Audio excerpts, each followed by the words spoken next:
I can't believe I'm about to share this, but I know a man whose wife, right, he's married, makes sure that every time she gets paid, she hands over the check. Not only does she do that, because there are people that do that, right? If you manage the money in a relationship, you may be better off at managing it. And so you get the check. But it's a little bit different. She's not allowed to spend any money whatsoever. Not even to buy something to eat. Every transaction must go through him.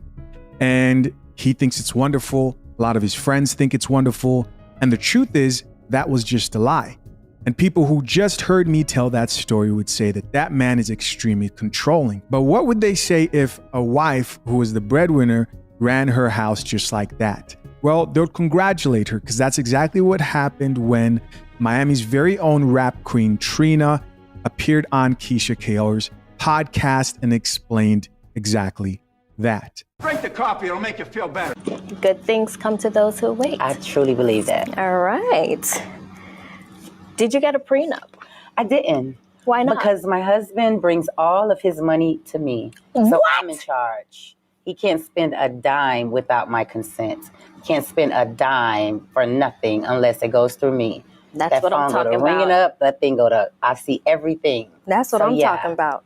So you always call me Mrs. Davis. Mrs. Davis. What's your Mrs.? Mrs. Kears. Mrs. Kears. Yes. Love it, Yes, love it, yes. love it, Mrs. Kears. So that was it. Then they move on to another conversation. So I hope you guys caught that high five and that's what I'm talking about when she showed how she runs her home like a dictator and emasculated her husband here online on a public platform. And now we are on the coffee pot. Now you might be saying, Chisha, what's wrong with this?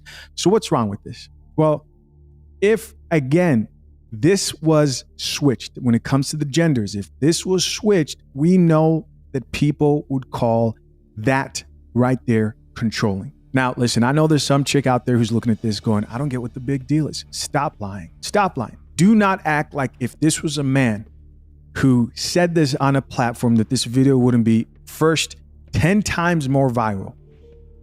This is why men are too controlling. Or this is why we picked the bear.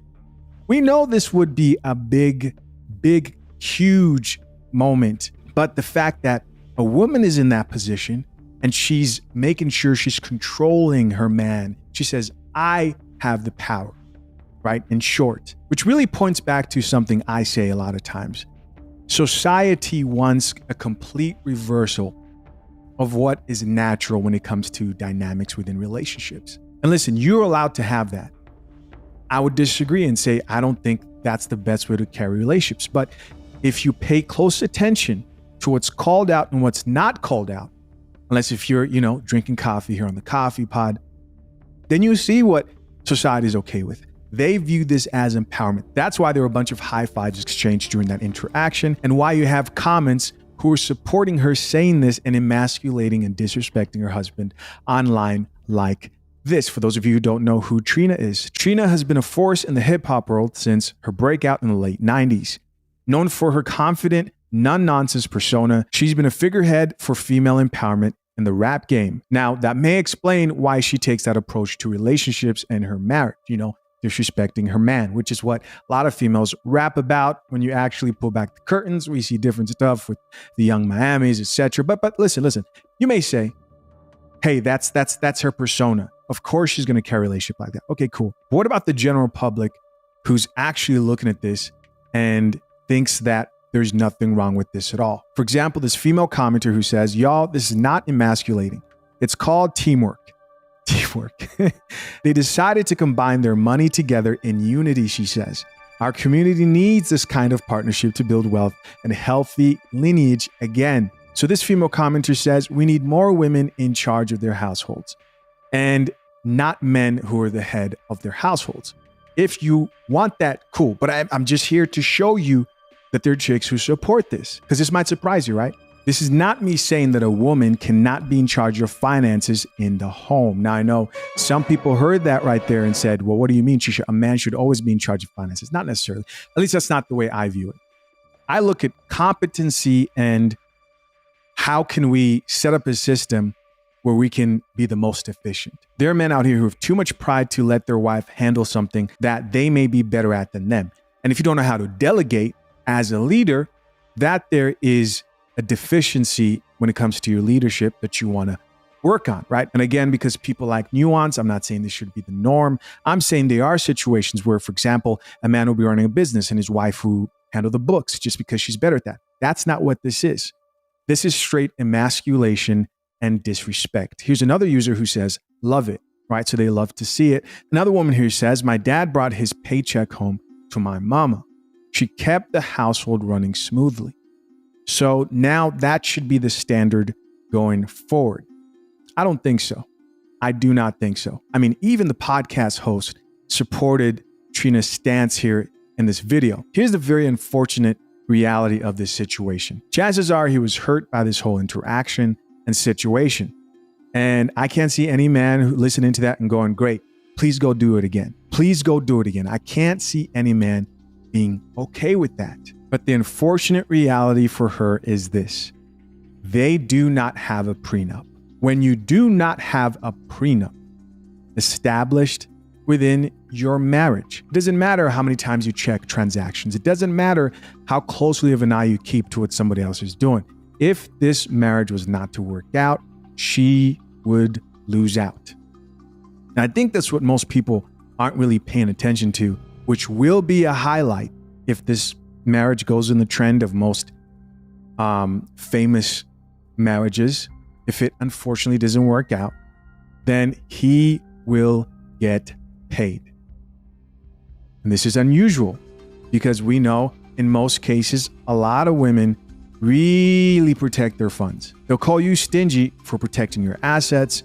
And any woman that's doing that isn't somebody who you should be risking a marriage and building a family with at all. They'll call you stingy for that.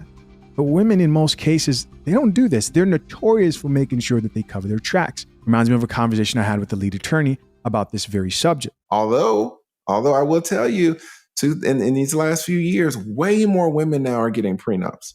And that's another thing too, because men ask women for prenups. Oh, I'm scared to ask. I'm gonna ask her tonight. Women don't ask men for prenups. Women tell men that it's going to be a prenup. Oh, we're getting a prenup. I was dating this one girl. She was a doctor. Her family had a lot of businesses, and so we were dating a little bit. And I was like, hey, things might get serious. I want you to sign an NDA. She was like, no, I don't really want to sign an NDA. This and that. And I was like, well, you don't want to sign an NDA. You don't want to sign nothing. If this thing really takes off, you don't want to sign a prenup or nothing. She's like, no, I don't have a problem with prenup. Like, we're definitely getting a prenup. She's had a problem with the NDA. Right? When women want to protect, when women have stuff, they are going to protect it. And it's not optional. They are telling you this is what's going to happen. She didn't want an NDA, I guess, because she wanted the freedom to run her mouth if stuff went bad. But right. That's you see the hypocrisy in it a little bit, right? Right. Because you can't. I think what you said there about the women being really, really good at protecting their resources, it just comes natural. Yeah. It seems to them. They know how to keep those resources in. And men, I think from a young age, you're taught to give away your resources. Yes. You're taught to give your resources to the people around you who need help. And the women that you date, you're paying for the dates, you're helping mom out, you're the firstborn, or you're the only son, or maybe you're just a son of many. Either way, you're taught to give your resources. Women are taught to keep and gain resources. And you kind of have to flip that switch. That was an amazing conversation. Shout out to the lead attorney. If you want to see the rest of that, make sure you submit a request to join Brew Brothers. But there were some people who raised some valid concerns in response to Trina's statement. Like this commenter who said, if a man said his wife couldn't spend a dime without his approval, he would be called everything but a child of God. Another user brought up the whole situation with her not signing a prenup and implied while Trina dismisses the need for a prenup, the prenuptial agreement would protect her assets, but in this case, do not, meaning all her assets would be up for grabs in the case of a divorce. This commenter says a good lawyer can still snatch yours if y'all divorce. Prenup protects what's yours. The truth is, when you do not have a prenup, it doesn't really take a good lawyer to now start taking what's right per the agreement of signing a marriage contract. And then you had some other people who were wondering why you're insuring your business in the first place. Like this commenter who says, y'all married, we shouldn't even know about this. I think that's a true stance. The need for people to go online and share intricate details about their relationship always seems to be the demise or the beginning of a demise of the relationship. What do you guys think of this whole conversation and situation? Do you think that a man would have faced more backlash if he would have said this about his wife? Comment down below. As always, I appreciate you for checking out yet another episode of The Coffee Pot. Till next time, I'm out. Peace.